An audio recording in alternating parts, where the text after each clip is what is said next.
I joined the army 3 weeks after my 16th birthday, so that's pretty much all I knew. I went from being a schoolboy to a soldier in the space of, I didn't even finish my summer holidays.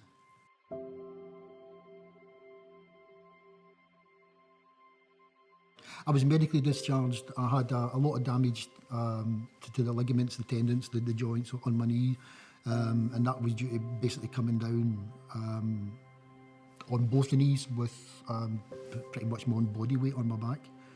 I just did a lot of damage to my knees, which never recovered.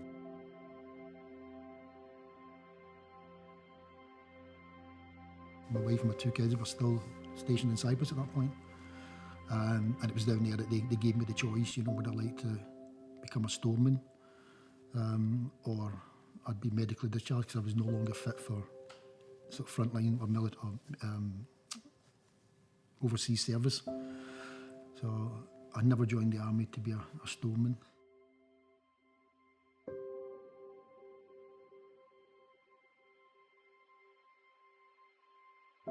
A representative from the Ministry of Defence came along and said to us, look, the only way that we can get you housed was if we go through the process of like a proper eviction, and then your local authority will have to house you.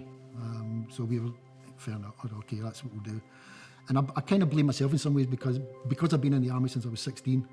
All I knew was somebody said this, then that was it. I didn't know any different.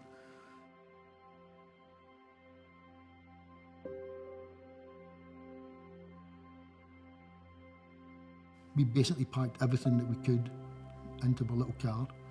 We had a little Talbot Horizon. So we packed the 2 kids and everything that we could fit into it.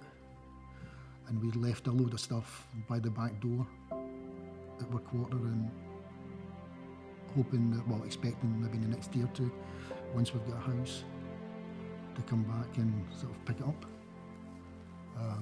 Sorry, I will get choked up and I apologise for that, but that was the last we saw of that stuff, because for the next 12, 18 months, we were basically homeless.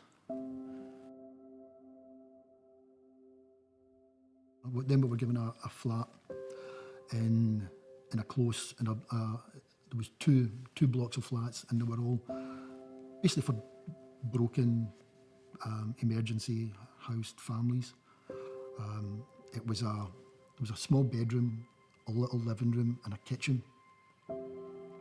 And we were there for about 9 months. We had literally nothing. We had no nice forks, spoons and that because the army provided us and so much stuff. A lot of our personal stuff we had to leave. So all we really had was some toys for the kids and our clothes. We moved into that flat and it had threadbare carpets, it had old mattresses. And that is basically what we lived on for about 9 months. We had to barricade just about every night we would barricade the door because there was people we run up and down the corridors kicking doors in. And that was the first time I ever thought about ending my life. Because I thought, how did I get to this position? A couple of years ago, I was marching down the Mall with my red tunic. Crowds were waving at us.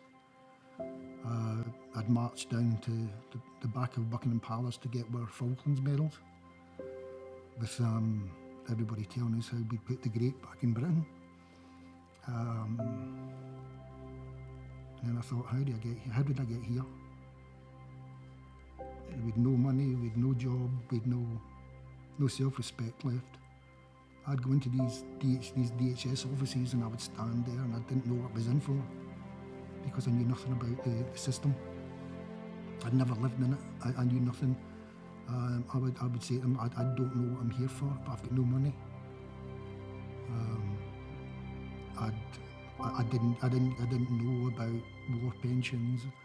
I knew nothing for the best part of 10 years. We went straight through the cracks.